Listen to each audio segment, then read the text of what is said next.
Let me go to Neeks next. I've got 2 minutes. I don't want to. I want to say this. And big up everyone in the chat. Obviously, a long time since I've been here. Big up yourself, Terry. Right. I categorically disagree with probably 90% of what Staffy has said related to this. And the reason why is because the talk about morals and ethics when it comes to football and football contracts is it's nearly null and void.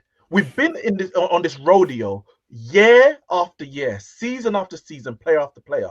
And the bottom line is, unless you have a release clause or something stated in your contract that means that if a club bids XYZ, meets a certain requirement, the club that you are playing for is not legally obliged to let you go. I'm not saying personally, I'm not a Newcastle fan anyway, that Isak is wrong for taking his stance as a person. You're allowed to do that. You can say, I want to leave so much, I'm going to take my stance and not turn up. And if Newcastle decide to maybe fine him, which they're legally maybe obliged to do if he doesn't turn up for training, if he doesn't play, etc., etc., they are also in their right to do that. I don't think Isak is wrong for taking his stance, and equally, I don't think Newcastle are wrong for not selling him, because ultimately, when Newcastle signed him, they didn't make a promise to Sociedad that we will pay you 70 million. It was a legally binding contract that they will pay 70 million. They didn't make a promise to Isak that we will pay you 100,000 a week. There was a legally binding contract. It's two different things, Neeks. No. It's two different things. A week. So the point I'm making is this talk about morals and ethics. It disappeared from football long before me and you started watching football. You listen to people like Let me debunk you now. One second. You listen to people like Andy Cole, listen to people like Sol Campbell, Ian Ryan. They talk about the struggles that they had leaving the clubs that they were at when joining an Arsenal or a Manchester United, etc. For Isak or Kane a few years ago, or who was the other player? Modric when he was at Spurs, wanted to go to Chelsea. Gabriel Hines when he wanted to go to Liverpool. For those situations to occur year after year after year, and then we're in 2025 saying Newcastle made him a promise, I think it's null and void. Isak should have known that if I want to leave Newcastle, I'm going to have to put this in my contract, because there's so many examples of players being difficult for players to leave. PSG had to pay 200 million to buy Neymar out of his contract because Barcelona refused to sell him. Ultimately, in the end, if every player has a asking price, if Liverpool meet a price that Newcastle are willing to pay, whatever that may be, Isak may well be sold. But if he's not, that doesn't affect Newcastle going forward, because as I said, we've had so many incidents like Spurs. Spurs stopped Kane going from to City for 1 year, so into buying the next year. It didn't stop them buying Kudus. It's probably not going to stop them buying Eze. It might not have stopped them buying Savinho if Man City were able to purchase Rodrigo. Players ultimately care about themselves, and if a player thinks like Wissa, I can go to Newcastle, I can make a career for myself, and then maybe I can get a move down the line, he's going to sign that contract to get paid an X amount, to play on a bigger stage, and then hopefully push for a move later down the line. I think we're stressing this point about this morals and ethics and how Newcastle should allow Isak to go because it's going to benefit them financially, it's going to benefit them morally, it's going to benefit them in tangible ways that we can't judge. When the bottom line is, Isak has a contract, Newcastle don't have to sell him. If Liverpool don't meet the price, he's going to be a Newcastle player whether he plays or not. It's as simple as that.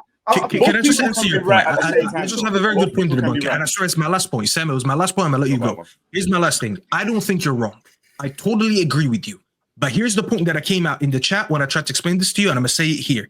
You are absolutely right when you say this is why release clauses exist. Now, I'll tell you why. I just have two things to say. This is why sometimes they don't go with release clauses. Number one, if your relationship between you and your club is just going to be everything legal and on paper, we cannot complain no more when agents come in and they absolutely take the piss out of clubs and they make it very hard to negotiate. It's because the agent's job at the end of the day to protect players from situations like this. Now, you might say it's on Isak because he could have entered a release clause, or his agent should have asked for a release clause. How many times, Neeks, do you see clubs? Once again, Wallahi, you'll understand my point. Wallahi, you'll understand my point if you let me finish. It didn't benefit him to put a release clause in because he was moving from Sociedad to Newcastle. It was a personal decision. Now, but hear me out. Hear me out. hear me out. You're going to get my point about release clauses. How many times you see a club about to sell a player, or there's a lot of teams that want to sell that player, sign that player, and right away you see a new contract. Why do they do that? Because they go to the player and promise him, listen, there's so many clubs that want you right now. We promise you, if you just sign this new contract, now we're going to be able to get a bidding war a season later. We're going to let you go, but we need you to trust. There's no release clause anymore. Now the release clause is gone. It's all about now the player trusting that team that he was at in that club, that now you promised me I'm going to sign a new contract just because you want a bidding war. If Isak did that just for the sake of Newcastle, because he's been there for 3 years, if you have a release clause, they can never get a bidding war for him. Because if it was the release clause, well, let's say it was 120, there you go. Newcastle's chance of getting a bidding war now is completely gone. That's why I use Sesko as an example. So I don't know the truth. But if this is the case that why Isak never had a release clause was for the sake to eventually get a bidding war, that... Staffy, let me ask you a question. We can't complain about agents no more. I'm going to give you one recent example of a release clause being put in after a period of time. Jack Grealish at Aston Villa, they got 100 million from him for his sale when he went to Man City. But let me ask you a question, and maybe Toon Tactics might be able to answer this. Yes, Has Isak handed in a formal transfer request? No. Answer me that why not, Safi? It's a rhetorical question. It's because the reason why is because financially it impacts him. If he hands an official transfer request, again, I don't know his contract particularly, specifically, I'm talking generally when it comes to transfer requests, you lose what they call a loyalty bonus. I don't know how much that is for Isak, and he's got 3 years left on his deal, or maybe that figure is substantial. He loses a loyalty bonus that he would get if they sell him by their choice. By handing a transfer request, it financially impacts him. Players are selfish. Clubs are selfish.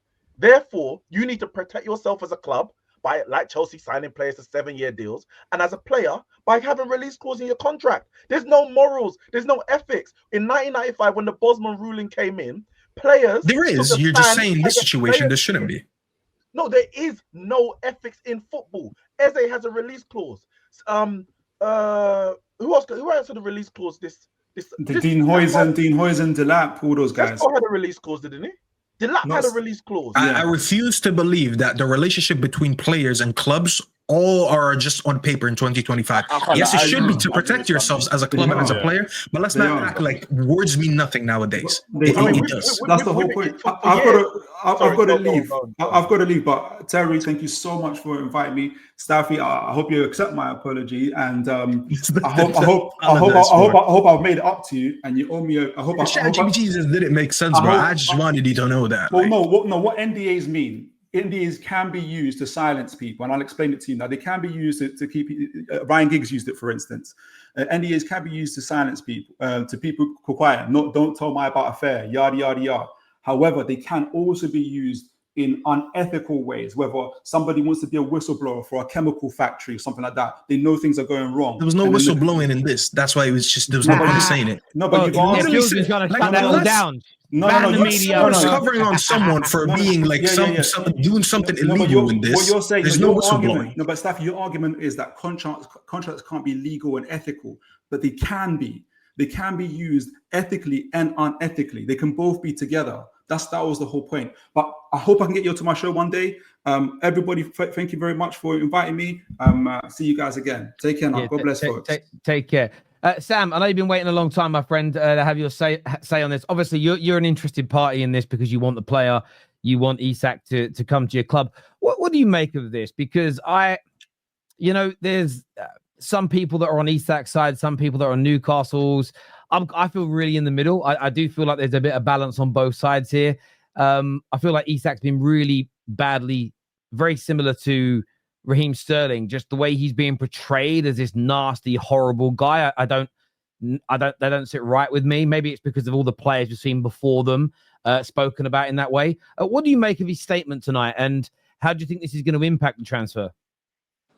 Right, can everyone hear me properly? Because I feel like I was having trouble with my internet connection. But anyways, big up everyone. I haven't been here for quite some time, but I've had a lot to think about, especially with this transfer saga where this has taken up the summer.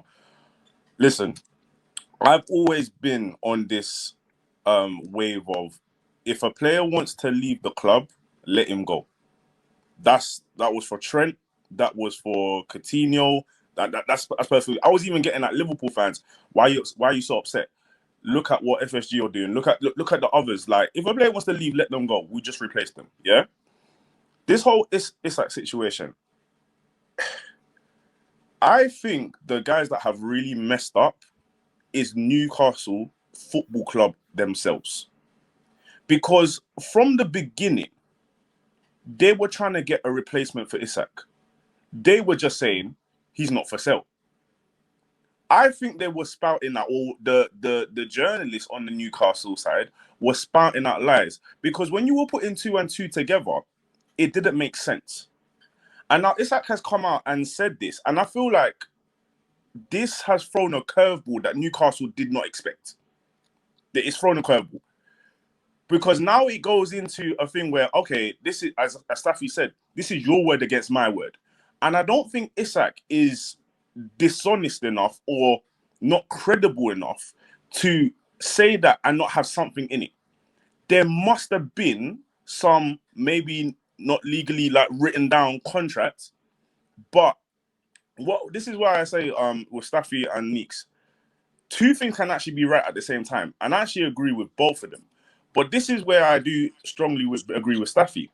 Listen, when contracts are signed, when people are about to get transferred to another club, do you actually think that everything that is said on the table is written down? There are some promises in those contracts, not in the contracts, but in the talks that are said that, okay, if you sign, we can do this for you, we can do that for you, this, that, and that for you. And that will lean, and this is where we go with personal terms. Where did personal terms come around? That will lean the personal terms towards where the player wants to go. Now, here also, I also agree with Neeks. I feel like players and agents need to be more careful with the contracts that they sign, because they're going into contracts that if you want to leave how many years on and you're still legally bound into these contracts and you've got yourself in a mess, you need to be a lot more careful with the contracts that you sign. But here, like, let's not act like with every contract signing, every transfer talk, there's a lot of promises that are being made for them to leverage them to their club. And I feel like Isak did say to them early enough, this is going to be my last year. Newcastle thought that they were big boys. They fully messed up. They personally should have taken the 120 million that we were going to give them and just then taken Ekatike, but they absolutely messed up. And this is for Newcastle fans. Stop blaming Liverpool. We have done nothing wrong. Isak, you might be angry, and I can't tell you how to feel about Isak, but to make him out to be the villain is wrong. Your football club messed up.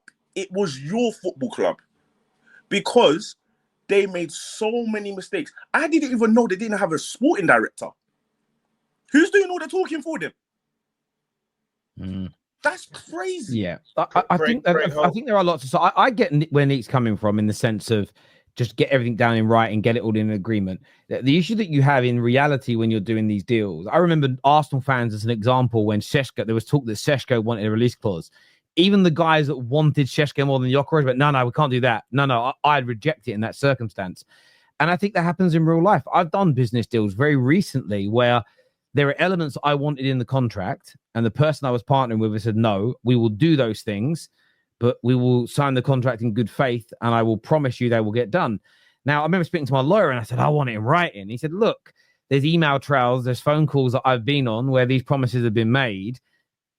It doesn't necessarily, like you said, Lou, it doesn't necessarily have to be in the contract because it's there. Say that person then goes back on their word, and I would never do this, but I'll do a YouTube video calling it out. Some would go, he's a bastard for not sticking by what he said. Others will say, well, if you ain't got a contract, you haven't got a contract. And I think that, for me, is the interesting element of the debate. My only issue with all of this, in reality, has been the way certain media outlets and journalists have everything. And I know Ash is joined us now. Everything is so heavily weighted in. Newcastle deny it. Basically, the player is lying. He ain't for sale. I just feel like they're misrepresented, or they're not given enough balance, in my personal opinion, to this story. And I'm more annoyed at the way Isak is being spoken about. I don't think he's what is it that True Geordie called him today?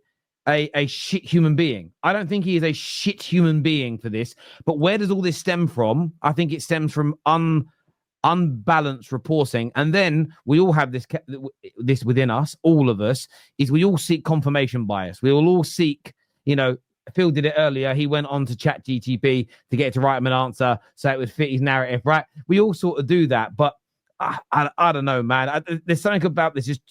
There's too many players saying that the clubs are going back on promises for me to sit there and go, promises are not common practice now within the sport as well. Where I agree with Staffy, if you're a club that says, look, we don't do release clauses, like Man City barely have release clauses, but when any player wants to leave, they say to them, we will let you go if you make this price. And if that price comes in, they let them go. So it works perfectly for Man City to stick by their word with that. I do think there's a balance in this, and I just don't think Isak's been handled with much care, really, personally. I'm going to come to Joe in a second. I know obviously you're waiting to speak, but to Ash.